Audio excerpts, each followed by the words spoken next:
Pakistan sits on the geographic fault line where the Eurasian and Indian tectonic plates meet, causing a ridge up the western middle of the country from north to south, with the fertile and historic Indus River Valley spilling down from it through the middle of Pakistan.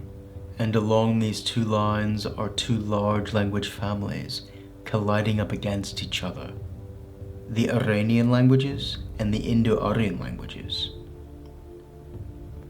Within the Iranian languages there are Eastern and Western languages, and most of the Iranian languages in Pakistan, but not all, are Eastern Iranian languages. All of these, including the Indo-Aryan languages, which created the civilizations of northern India, are Indo-European languages, distantly related to Welsh, German, and Romanian. In the far north, however, there is a Tibetan influence, Sino-Tibetan languages. Further south, there is also a pocket of Dravidian language, unrelated to any of Pakistan's other languages. What makes Pakistan so unique linguistically is that none of these languages truly dominate the country. In fact, Pakistan itself is a patchwork of tribes more than it is a nation. But a nation state it is, and this mosaic of languages makes it fascinating. I'm Benjamin, and as you can see, Pakistan is where two linguistic plates collide and rub up against each other to create a really rich mosaic.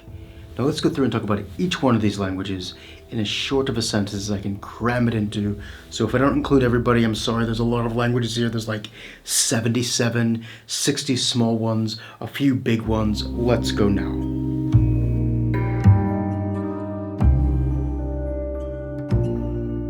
Khowar is the language of an ancient holy man who came down out of the mountains into a high valley, who still spoke Sanskrit, who then had many children who married speakers of Arabic, Urdu, and Persian. And the word for owl became bu'u, bu'u. Mewati is spoken by a people called Meo, a people who spoke a language very close to Hindi, who converted to Islam and then took in a bunch of Arabic.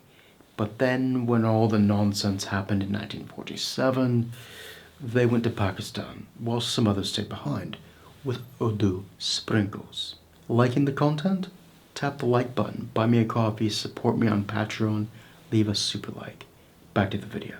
Balochi, have you ever went to the beach and it was facing the wrong direction? This happens. This is a West Iranian language, close to Kurdish and Persian, which was somewhere up by the Caspian Sea, and somehow, we don't know how, it got down to the Gulf of Oman,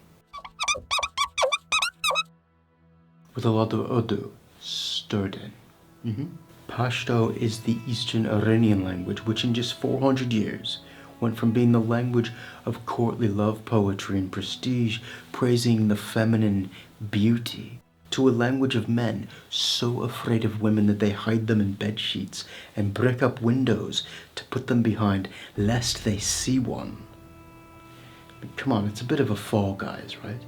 With a lot of Persian and Hindi Urdu, and sprinkles of Greek, French, and English. Balti, not the dish, is a Tibetic language of a Himalayan people who practiced an early form of an early Tibetan religion, who were then conquered by Tibetans who practiced Buddhism. From this they got Old Tibetan language, a lot of it, who were then conquered by Persian-speaking Muslims. And lots of Arabic sprinkles. It was Urdu, Punjabi, and English toppings upon the pizza. Sindhi was the first Indo-Aryan language to really suffer the brunt of the Muslim invasion. So they don't just have sprinkles of Persian and Arabic. The whole goat cheese wheel was thrown down upon them.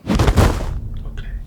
With 5 grammatical cases, 1 less than Punjabi, and 2 genders, like the human species, And very much like Spanish, it has O for masculine and A for feminine. Brahui is what happens when nobody really knows what happened. This is a Dravidian language like those of South India over 1,000 miles away. And it has an Indo-Aryan verb tense construction. Very odd, but with vocabulary from Balochi and the Persian plateau, which means it could possibly be related to Elamite, see my video on the Kingdom of Elam, with Arabic sprinkles. Hindko literally means language of Indian people, and this is a language arc of Indo-Aryan dialects, surrounded by Pashto, Eastern Iranian, which unifies them, and there's been recent tries to unify and standardize this into a language officially. It's on a spectrum between Punjabi and Saraiki. Very useful, actually, for getting around all of northern Pakistan and northwest India. Punjabi literally means the people or language of 5 rivers, and this is on the upper Indus River Valley plain.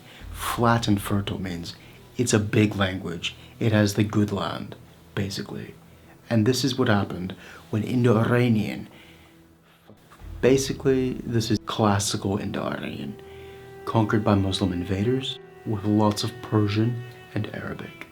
Shina is the story of an Indo-Aryan people who went so far up into the mountains that, like Rumpelstiltskin, when they came back down, they found the language that people spoke was strange. And they couldn't really understand them. They had their own language now. They were like, whoa. So they pinched Arabic to be able to understand people. But they were nice to their cows. Very nice to their cows, for a while. Semi-intelligible with Punjabi. Kashmiri is the language of India and Pakistan's painful divorce. Most of them live on the Indian side, but a lot speak it in Pakistan as well. This has a verb second word order, which is very odd because it's very conservative and very influenced heavily by Sanskrit, which was not second word verb. So that's an oddity. And the Hindus and the Muslims on various sides of the borders, they've begun using different vocabulary but speaking the same language, like the word for fire.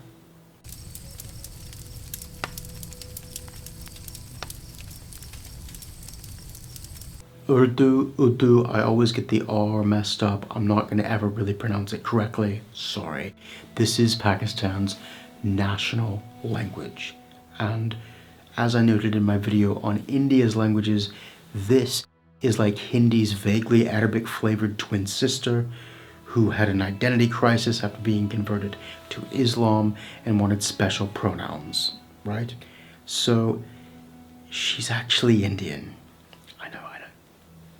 Don't be angry.